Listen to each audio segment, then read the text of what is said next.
What's going on, Badger Nation? Welcome to the PPC Den podcast, the world's first and longest running show all about Amazon advertising, PPC tips, tricks, and strategies to make your Amazon life a little bit easier and a little bit more profitable. I'm coming at you live today from the closet back in Barcelona, which means I'm working from the closet. And I have a very special treat for you. I love having real practitioners, real business owners who are trying their very best to figure it out. We've got Jeremy on the show. I first met him as a coaching client of mine, where we were working on things like campaign structure. And over the years, the things that he's able to talk about and manage now, the huge nugget of this show, there's two of them. One, hearing more about Jeremy's story. He really captures like what you need in totality to be a really successful Amazon seller, both on the branding, the design side, as well as the operations, as well as the technical components.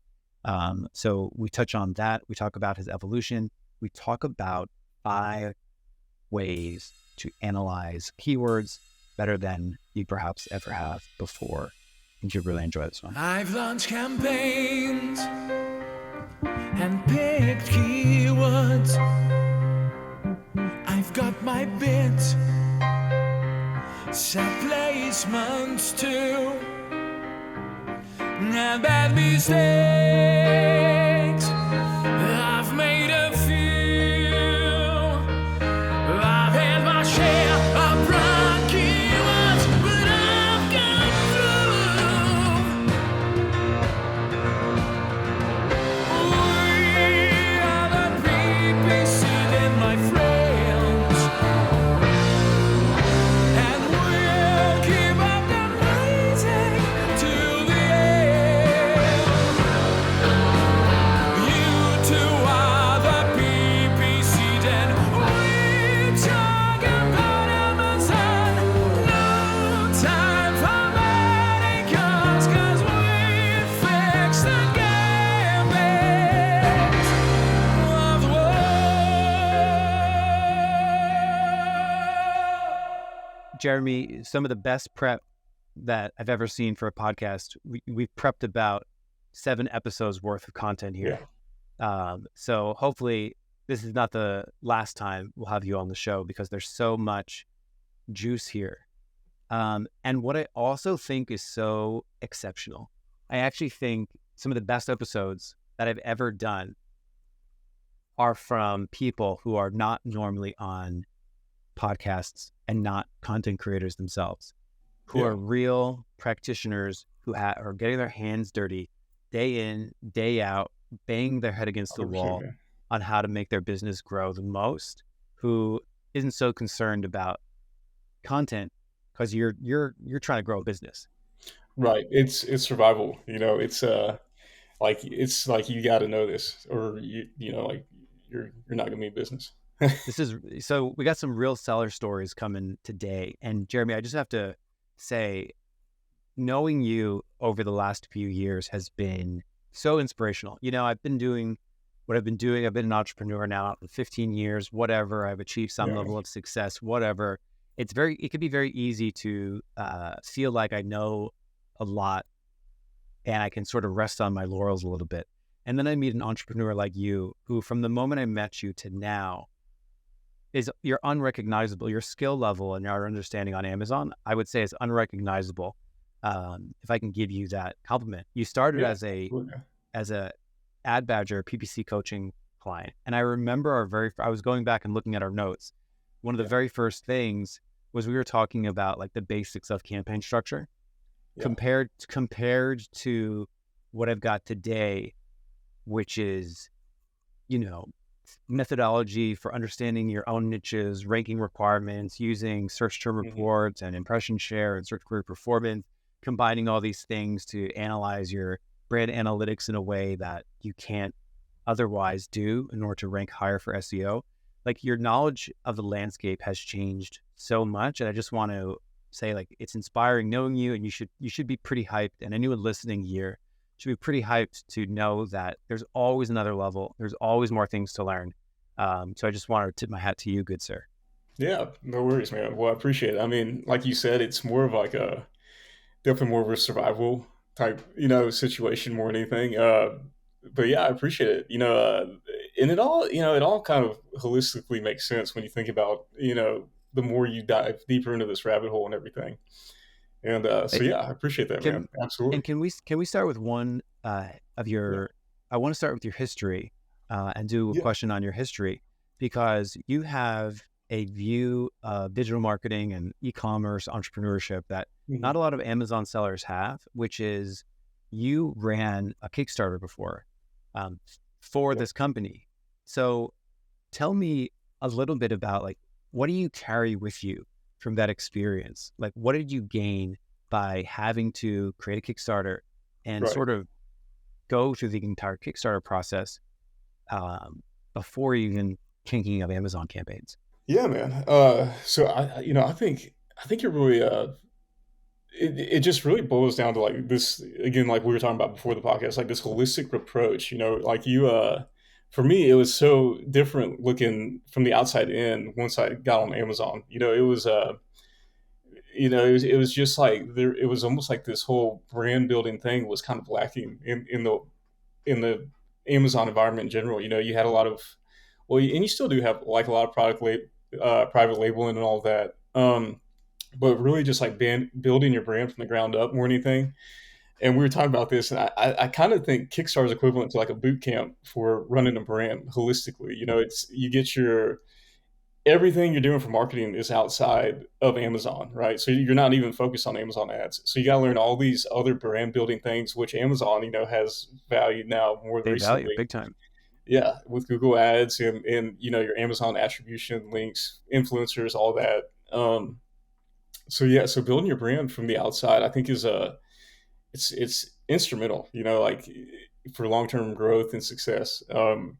And learning those just all those factors, like for me, it's all about social media influencers, your loyal fan base, your paid ads, which is where Amazon comes in, obviously, and then if you get their press, so building those from a Kickstarter standpoint, it really teaches you those holistic experiences. And yeah, but then you start getting into Amazon, and you realize how important Amazon ads are, right? So that's kind of what led me down this hole of everything. It's been awesome. It's been a great journey, just learning everything. And like you were talking about, talking to you from the mentorship program.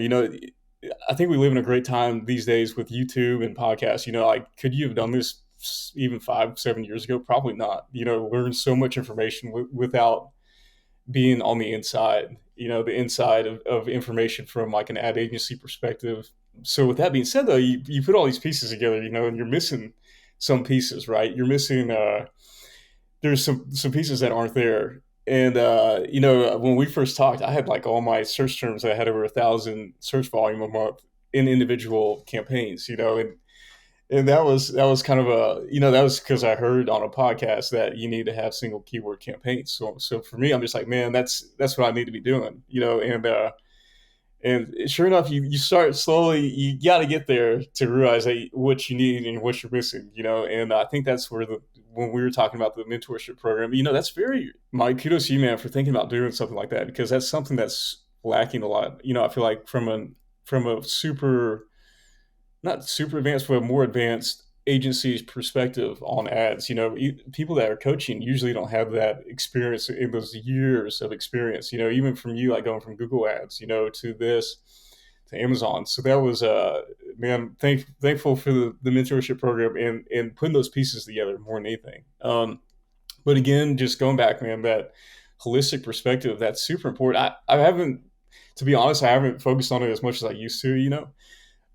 Just because Amazon ads are so important to like really button down. For me, it was like you could almost like the vibe I get is that you could almost wing Amazon ads like a couple years ago.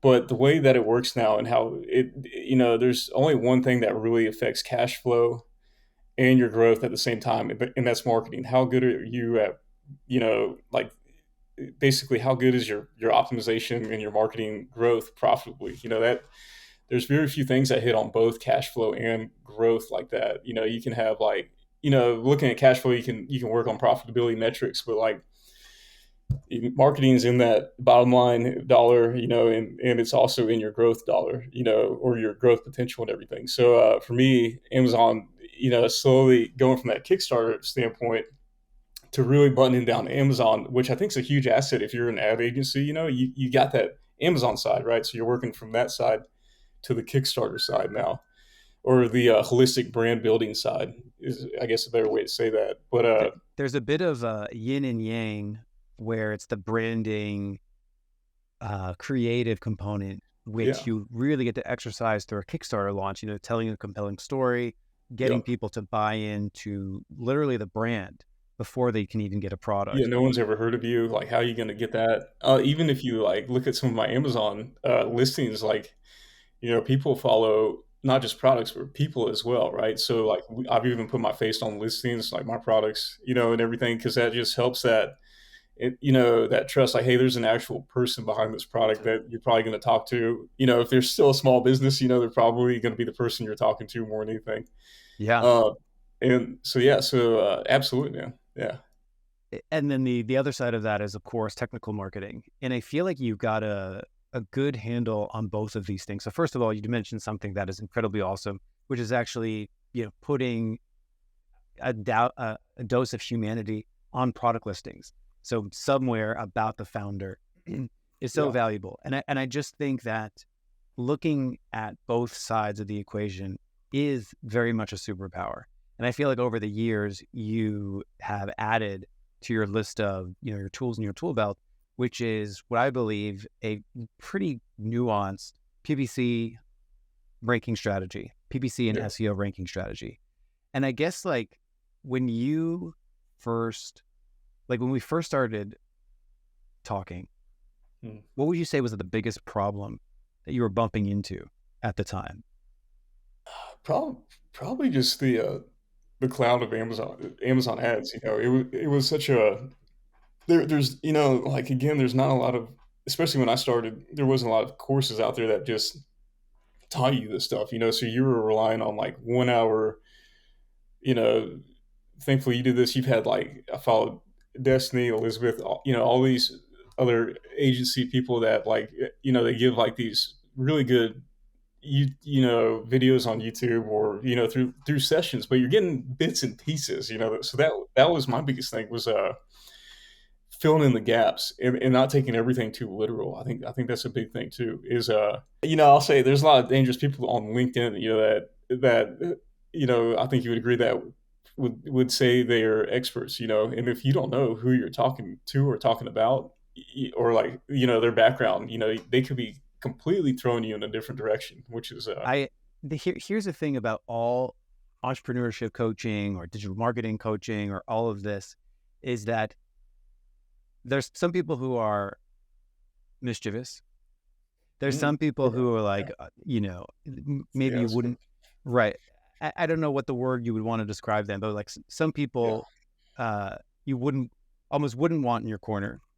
But then even the people who are like great people, we have a lot of great people on this show, I always try to look out for giving advice that's one size fits all.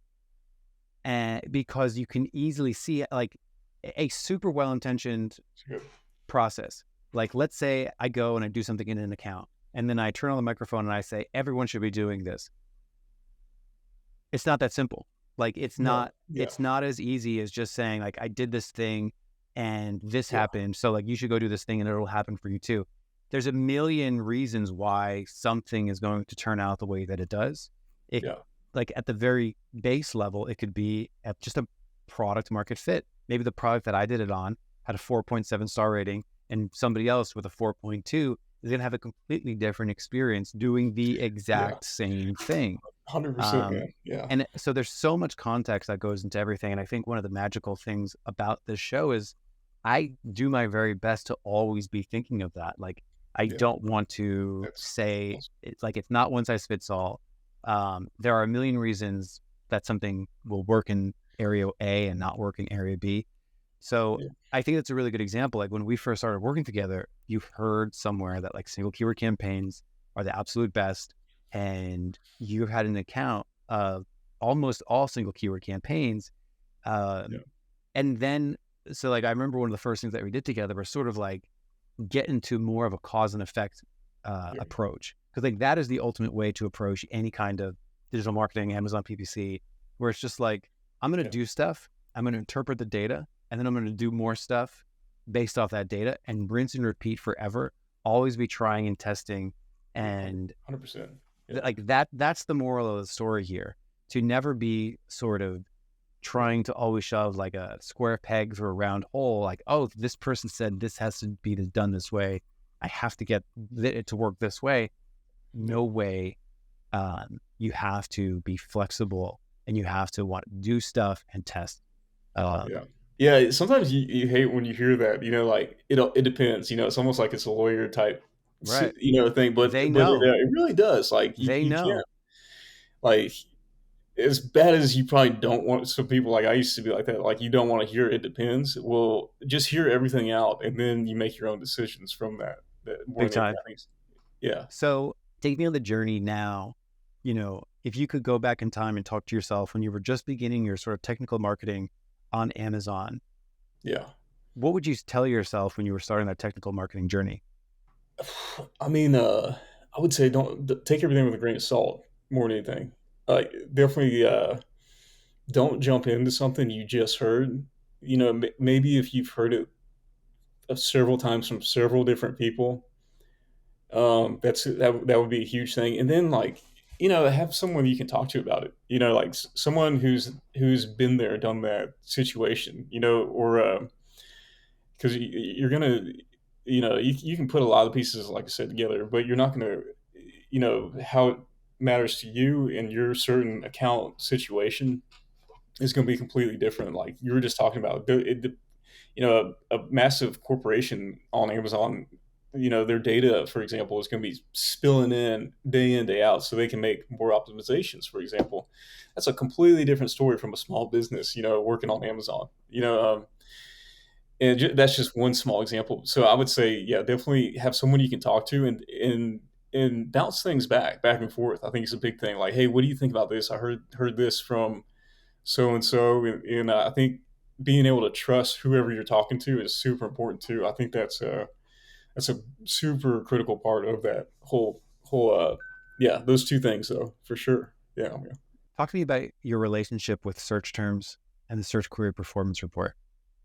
Yeah. So, that's kind of one of the things, right? So learning keywords, right, and learning like search terms, like knowing that fundamental difference is pays dividends. It's kind of like a quirk for me now. Like every time I hear people talking about keywords on YouTube, like you gotta find the best keywords. It's kind of like an itch. I know you have that itch with like people call them tacos versus advertising, cost of total sales, and all that. But like it's like, no, technically you're looking at search terms, and then how you're going to target those search terms, and then more importantly, how you're going to target them on a child, ASIN level. An ASIN child ASIN being a variation, because in the end, it's all about what Amazon values, right? And Amazon looks at things in terms of child variations for search terms. They don't care, how you're targeting those search terms. It's about how you're indexing in the data that comes behind those.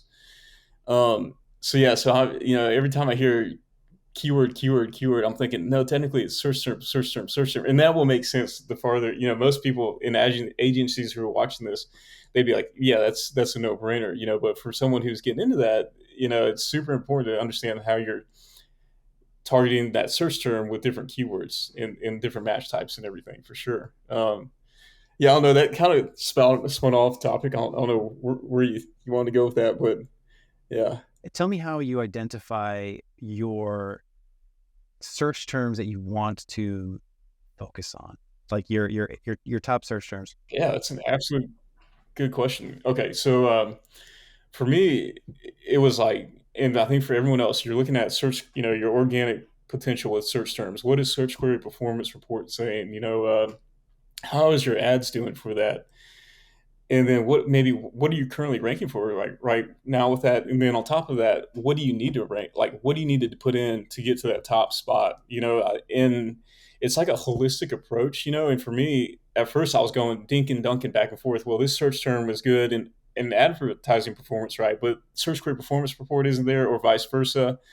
The funnel looks great on search query performance report, but the ads aren't quite there. So you need to have like if you really wanted to call brass tacks, like for me, it was like I created like a weighted score type algorithm that looked at a lot of key factors, and it kind of pushes those ones that are doing a little bit better to the top, right? So then it kind of holistically brings the top performers through a series of looking at, like I even use Helium 10 ranking performance, and then also like what it ranking requirements metrics is what I call it. Everyone probably has a term for it, but like, what is it going to take in sales to get to that top spot? What's it going to take? What's the conversion rate look like for those top sellers right now? And where's my conversion rate for that search term and everything? So, yeah, there's a lot, but you definitely, I would say, bottom line, you don't want to look at just one report for determining what search terms you're going to target. You're going to want to look at every report and kind of get an idea. For me, again, I just boiled it down to a math equation. For looking at different scoring, like weighting, like for me, obviously for a lot of people, conversion rate's a high score, on my list. Um, but you need to look at all those reports holistically to see what is kind of edging towards the top. What's getting towards the top of that, and then from those like top 10% of performers, or 20%, no matter which way you want to look at it, you want to look at, this is getting a little more in depth, man, but yeah, you kind of you basically just want to look at a different bunch of different reports to get a holistic view of what keywords you really want to focus on. Or you'll be playing tennis ball with, pickleball or whatever you want to call it, back and forth, looking at different metrics for different keywords or search terms and stats. People listen to the show to get in depth and deep. Let me break down really quick. Can you name those reports? So talk to me, just list out the reports that you're referring to when you're trying to get a pulse on search terms. So, man, straight up, I use like 5 groupings of metrics. Okay, so I'll use keyword stats. What does a keyword conversion rate look like for that actual search term? And then on top of that, does it have the search volume? In your PPC, are you looking at brand analytics for that? So search term conversion rate, yeah, looking at brand analytics more than anything. Yep. And then Helium 10's got some great stuff too. Shout out to Helium 10. They have a lot of good metrics in there as well. And then what report from Helium 10? Like I think the magnet's the one that does it the most. The keyword sales, like you can get the keyword, you can put it together. It's I usually use this like for assessing which search terms I want to target, and then I kind of, that's a lot more of a manual tracking for each search term. If you have a lot, that can be kind of cumbersome. So I usually do this initially, but I think it's for the keyword stats. That's I'll use magnet and then back it up with the brand analytics. Yeah. Right. So I love this process. I do this process myself, where you're taking search query performance report data, and then you're also combining it with Helium 10 data, and having those two things to compare. We should compare spreadsheets, because I also like to include search term impression share from sponsored product reporting as well. So you might think this is, so actually I don't. So for me, the impression share report, I don't. This is everyone's different. For me, I don't value it as much because it's more of it's not in the child ASIN level for the impression share. Right. You need a particular campaign structure to really make use of it. Yeah, you got it, man. So for me, I'm really boiling it down to that child ASIN, because for me, like I want that child ASIN to be the first thing, the one that's doing the best. I want them to be the first one that they see, and then they go from there, right? Because that'll again enhance that ranking, and almost like it's not really cannibalizing, but like if you have a bunch of variations that are taking sales away, from that main variation, it kind of you want to put that best foot forward, basically, with that variation you're trying to strike with more than anything. And then you mentioned something that I thought was really Yeah. interesting that I'd love to talk about, which is basically how many orders do I need for a search term in order to rank organically really well Yeah. for it? Talk us through that process of how you determine that number, meaning, the Yeah. thing that we hear a lot is I need to bid on this keyword through paid and I'll rank higher for it organically and my net sales will go up.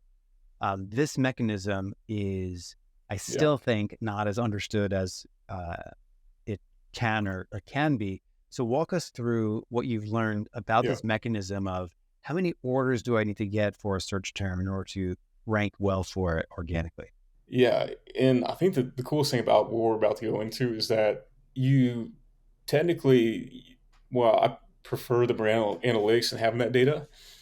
You technically don't even, what I've realized, you don't really even need it to be in your top 1,000 for a brand or top 100 per ASIN for the search query performance report. You can actually use Helium 10's keyword sales. And I found it's actually, there's a lot of, I think we talk about, but there's some analytics that aren't as great for looking at total sales on certain platforms. But the actual keyword sales metric, not CPR, but the keyword sales metric on Helium 10 is actually pretty good. And again, the reason that's really good for what we go into is that you don't need to be ranking highly for that to look at a search term. Technically, you probably should be ranking highly if you're about to start running a massive campaign to rank for something, but it's not necessary. But going into that, so this is like my number 5 is ranking performance requirements, like ranking requirements. What's it going to take in total sales to get to page one, top 3, basically. So with that being said, you have your top search terms report, right, in brand analytics, and then you have your search query performance report.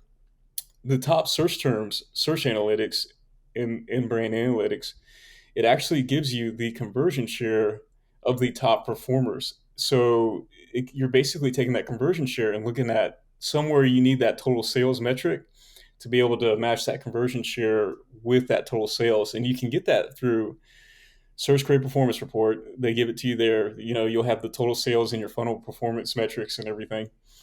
Or you can get it through the Helium 10 keyword sales. I'm sure there's other tools that do it out there, but I found a Helium 10, just late nights looking at the different, seeing how well the math adds up. In Helium 10's keyword sales and the Search Query Performance Report total sales in the funnel platform it uses are pretty similar. So you basically are going to take that conversion share, multiply it by your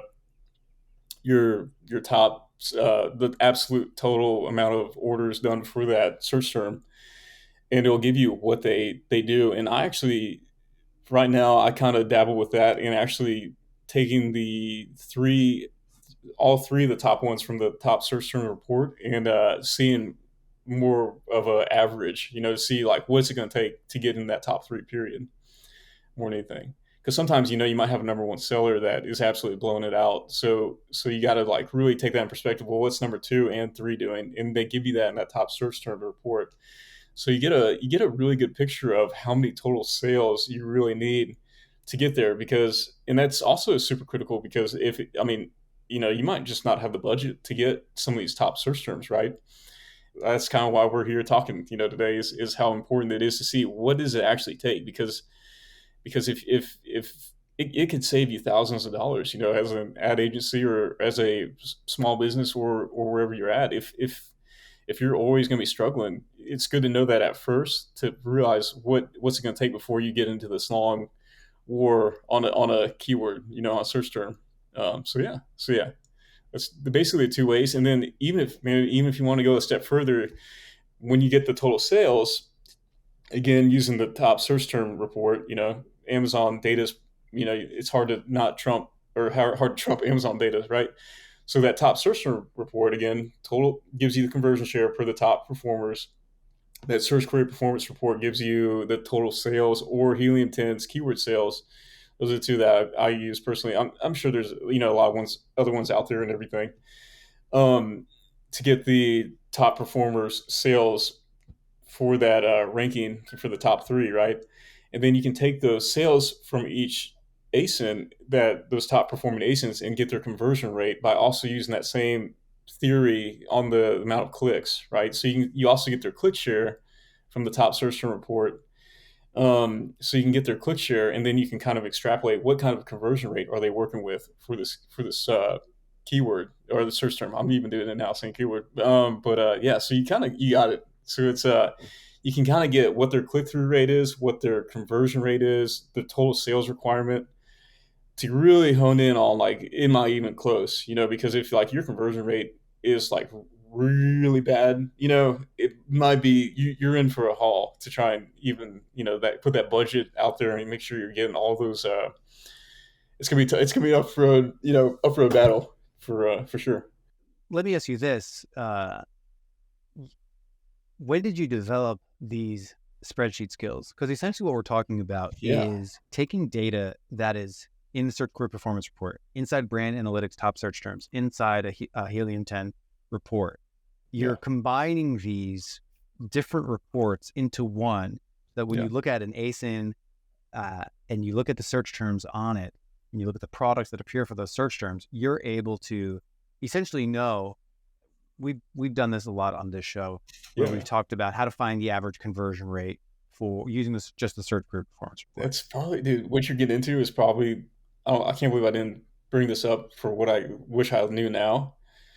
Dude, knowing how to work around a spreadsheet is no one talks about it, but Excel fundamentals is or spreadsheet fundamentals in general.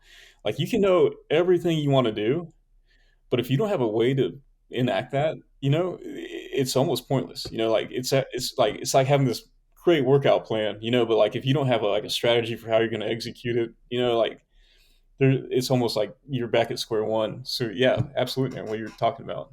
Yeah. And when did you develop these spreadsheet skills? Did you develop them after the Kickstarter, or did you already have them? After the Kickstarter, Yes. 100%. I Yeah, didn't know anything. I barely knew how to work around this. Mike, you think that's it's wild. hilarious, man? Yeah, Because I barely. I've seen your sheets now; they're advanced. Yeah.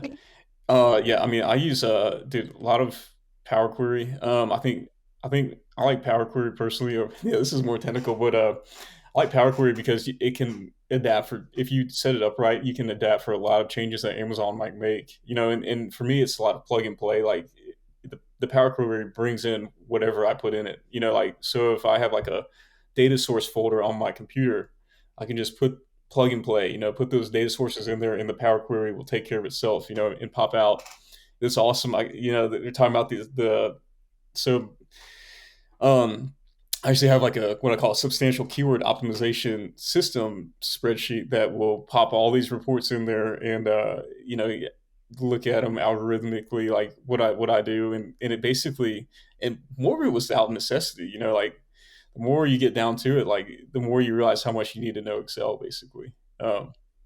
Yeah, so that was it, man. Even today, like, we're talking about, like, dude, I use AI for a lot of theoretical talk through Excel and everything, man. Because you might sit there late night thinking about some way to do something, and then AI or Chat GPT will give you a completely different way to think about it, and you can extrapolate from that what you might want to do. Being able to describe your situation in a spreadsheet, and then sort of ask, like, describing your data and describing what you want to do with your data, Yeah, and then asking ChatGPT or whoever what the best way to, like, give me 5 different ways to crunch this data. yeah, yeah, You'll get exposed to rudimentary things like, oh, what you're trying to do is a VLOOKUP, or you're trying to do an yeah, index match, or, yeah, oh, if you're trying to view these in a particular way, you should be using uh, Power Query or BigQuery, and, like, scripts and so on and so forth. yeah, And, like, unlocking that, having someone to converse with, even if it is a computer program, can be incredibly valuable, because then you can say, I have this data in this spreadsheet, and I have this other data in this spreadsheet, and I want to, combine this, and I want to be able to view it over time in dates. yeah. I just Yeah. did something on I'm more of a Google Sheet fiend, but I I did know. I keep hearing something. that. That's the ticket. Yeah, It's I got it. got a cell limit that people don't like compared Okay. to it's a lower cell limit than Microsoft Excel, but beside the I still use Oh, gotcha. Excel. But anyway, the point is like combining search query performance reports over time. You can converse with ChatGPT and in a matter of a few hours or less, have your own system. I just did an analysis for someone where I combined like 10 different search query performance reports over time, so that I can see how every single search term was progressing over time. And it's just like, oh, it's July 2024 before Prime Day. Look at how few. Look at the amount of conversions that are going down right now. Like it's not a PPC strategy. It's literally the fact that these search queries for this product got searched half as much as they did the previous month. I just had the situation where a couple of weeks ago there were 96 million market impressions, and just last week there were 56 million market impressions. And I'm just like, oh, if I didn't have, and I can track it over time for all of these weeks.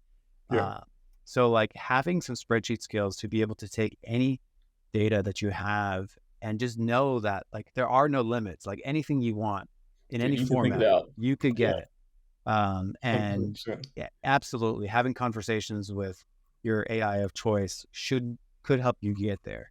Like even just throwing in like, hey, I got these so-and-so reports, right? Like we were just talking about, like, how can I find the top keywords that move to the top of those rankings for all of those in a holistic way, right? Just throwing that in the chat GPT. And I haven't done that, but it probably would be pretty awesome, and probably would switch up completely what I'm doing, but So just to sort of recap the reason for spreadsheet skills and being able to have your own personal spreadsheet data mentor, the whole purpose of doing that in the Amazon context is to basically take all these different reports and then essentially analyze like what the top competitors are doing. Like how many sales do they have for the search term? How many sales do I have for the search term? What is their conversion rate for that search term? What is my conversion rate for the search term? And from that, I take it you're about to say, from there you can prioritize what search terms you're going after. Dude, 100%. Tell me about that. Tell me about the prioritization, because there's a lot of people that get these reports and then they're like, well, what do I do first? What do I do? How do you prioritize what to go after? Like, what do you do? That's a big thing. Like, I think a lot of like videos that like show a little bit of this, they'll show like for one campaign, right? But again, pragmatically, that's where spreadsheets comes in. Is like, how can I pragmatically put this into play? Right. So you can, I mean, there's a lot of functions you can do, but like, I'm sorry, what was the question? It was once you have all this data built out, how do you prioritize what to focus on for each product? So I mean, like at a very base level, you're gonna want to like somehow merge them together or append them together, and then like you're gonna want to combine them in some way to get one sheet of all that data, and then from there you can like make your own formulas or equations that could like basically extrapolate from all of that data that's matched up. Again, child ASIN search term relationship, right? That's what it's all about for ranking. So if you're able to append those or merge them, is the power. You really want to merge that data. Is the Power Query way to do it.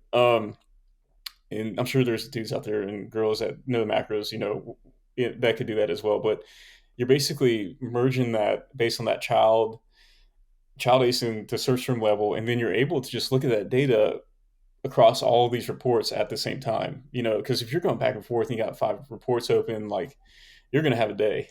It's going to be a day. So like if you're able to not only look at the stats across a single row for all these reports, but you're also able to like, you probably do a conditional like coloring system, but for me, it's more of like, how do you hone that down to one number, like to really look at, and if you're able to put like a scoring system in play with the different metrics that you value, and again, like for me, there's let me zoom in. Let me zoom in here. What are you color coding? So I don't personally color code because I use my own like algorithm. Right. So like, what are you calculating? So once you have, search term, their child ASIN level. Yeah, we're unraveling opening the hood here. Yeah. Right. So like once you have all this, you've got top competitor conversion rate, you've got search volume, you've got all this information on the search term. Like, Yeah. what are you deciding? Like, what are you looking at to decide to do next? It comes down to what you value. Like, what are you looking at? And for me, I use like a weighted score system with more points going to things that I think are more important. Obviously, conversion rate's one thing, but okay, what does the search query score look like for that search term? Maybe that'll get a couple points, there, and for me, there's 5 main categories for what could help get that search term child ASIN some points. And for me, it's ranking performance. How am I ranking? Keyword stats, like how's the keyword look in general? Is it like a good search volume keyword? What's the conversion rate? Is it super broad that it's not going to matter at all? Or is it like actually like one of those, like I call them like mid tails, are your top ones? I think personally like the ones that aren't super broad, that their conversion rate's super low, but they're like that mid tier, that are pretty relevant, that have a substantial amount of search volume and the conversion rate for that keyword is really good. But again, that's keyword stats, right? Then how's your ads performance for that child ASIN on that search term, right? So if you're able to just aggregate that data to look at from your PPC reports, that's ad performance metrics. Then overall performance metrics is that's the kind of the gray one right now, because I use search query performance for that. That's really the only way you can get your search term level organic performance at this point. And it's not the best, but it's better than nothing. And in terms of, I think you would agree with this, is that it's more about how's it compared to everything else relative, right? So even though it might be off, just like some data from one search volume tool might be off from another data, as long as you're using the same tool to do all that, that researching, technically in the comparison, factor, you're looking at the same stuff. But yeah, so organic, and then I look at traffic performance. That's a big one for me, man. Is like, how's the impression share look like for that one versus the click share? Like, is there room for improvement? Like, is there low impression share but the click share is pretty high? And then vice versa, looking at the conversion side of that, are my clicks like really low but my conversion rate's really high, and there's a ton of room for improvement with that. So funnel performance is another one. Then I also factor in like, what does Amazon actually think about this search term in terms of my ASIN? So the search query performance report gives you the top 100 search terms per on an ASIN level. Again, I look at everything from a child, search term relationship, because that's again what Amazon values. And so for that, I want to look at like, what's the search query score for that? Is it in the top 10% for that? When you look at it.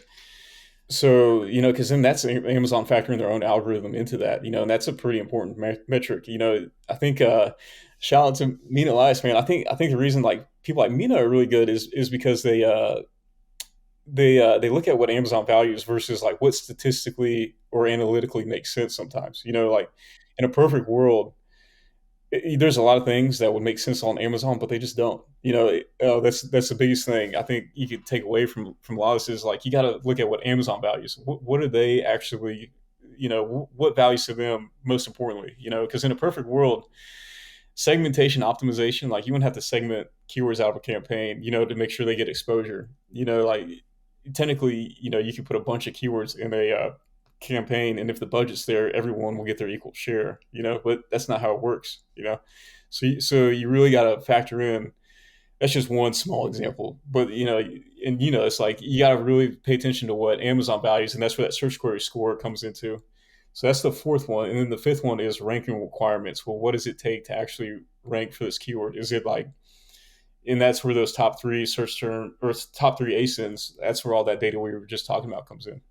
So yeah, so kind of putting all those 5 factors, the keyword stats, the keyword stats, the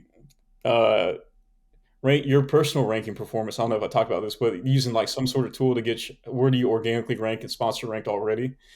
So ranking performance, your ad performance for that, on the child, everything's on child ASIN to search term level, ad performance, overall performance, market share, what Amazon's score for you. And by the way, I also thought that there was a score on Helium 10 that I thought was pretty good, but it's on the brand level, so I don't use it as much as the search query score because again, that's on the child ASIN level. So the search query score, and then ranking requirements. So what is that ranking? That's everything, man. Yeah. If you want to go, yeah, under the hood, that's yeah. And I then I I yeah, think that's the best, the nugget of this episode yeah, it's is kind of gold, man. to be able to look at these 5 areas, which is your current performance, ad Yeah, performance, and organic performance, keyword stats, which is like, how many times does this get searched? What are the total sales come from this keyword? Is there room for improvement? Like the classic, is your click-through rate, is your click share very low, but you're converting very well for it? How Amazon views you in terms of relevance, and then ranking performance of the top yeah, competitors. Um, that is the nugget that we're going to leave people with today. yeah, man. And 100%. hopefully, and Yeah, what's crazy about this is that across from me on camera, I remember our first call so vividly. I got to oh be yeah, man. honest, I was so frustrated. I was like, oh my gosh, What's this dude like doing? Yeah, what's this guy doesn't even know how bad his campaign structure is. yeah, And to that's funny, man. move Yeah, from where you are now, like self-discovering these components in a really nuanced way, I will say is the other side of the yin and yang. Like, don't forget, like, you have a right. great product with strong ratings, with great product development, with Oh, great validated product ideas even before you launched it on Amazon because you did a Kickstarter. yeah, Um, you've optimized your product pages to the 10th degree. Like, you've right. done so much stuff, social proof, validation, including humanity in your product pages, so people understand you're a real brand. And then on top of it, Yeah, you've developed your own scoring system for how your company values hundred keywords. percent. Yeah, I think. Congratulations, man. Oh, I appreciate it, man. But again, it's more of a necessity. Like you're just how we started out the podcast. It's more about survival. More than anything. So I appreciate that, man. I mean, and for me, it was I think everyone out there comes from necessity for whatever you're doing, right? So yeah, I appreciate it. Like I remember, I've seen some YouTube videos on this, like how to put things together, but like that's kind of where it ends. So where do you go from there? And I hope this helps a lot of people. I think it will help a lot of people out, for like how you're putting those pieces together. And yeah, because without it, rightfully so, you will get lost. Like you will see some things on one report that look good, and then on another report don't look so good. And you can be all over the place. We're just talking about those all those metrics we were talking about, metric groupings, for that matter. But yeah, man, absolutely. And again, I think to leave it out, like even if you're coming from an ad agency perspective, I think it's super important to have a beat on, uh, have some sort of way to communicate with your clients on like what's their inventory look like, what's their what's the listing look like? Is there any pointers for the listing that would help your job out? And this is for businesses, anyone, like, because the most important thing is probably your listing, like those reviews matter a lot, in your listing conversion, what goes into all of that, using all the features possible that Amazon gives you to get a little bit of an edge, every little bit of that matters more. And I like how you put on top of that this part, right? Because those are the fundamentals that matter so much Mm-hmm. more than this top part, but once you get that, then you can work to this top part of the analytics and everything. So yeah, man, 100%. And then of course, like, yeah, the inventory is super important too, because anyone who's got we talked about this, like anyone who has an account with Amazon as a customer, like they really value their logistics and fulfillment time and everything. And I go on there and purchase some products, they're on page one, and I guarantee they're probably going to get to you in less than 2 days, no matter where you are in the US, or wherever you are in the world, with whatever marketplace. But yeah, so absolutely, man. Yeah. It's a holistic perspective for sure. Yeah. When you're not leveling up your entrepreneurship, Amazon seller skills, Yeah. what do you do outside of work? Oh man, I'm obsessed with fishing, man. Right on. Go. Yeah. Where do you go? Where do you go fishing? there's a lake around here in Nashville, Percy Priest. That's pretty good. Dude, you could draw. By the way, this is a whole nother ball game. But you could draw a whole dichotomy between fishing, cast and marketing. Like Yeah. targeting the fish, converting on them. It's a whole, finding they always say cast a wide net. That's Yep. literally a fishing type situation. So yeah, I definitely like fishing, man. I like to get outdoors. There's a lot of good trails around here. I'm sure Austin, dude, has some good trail running and everything. Oh yeah.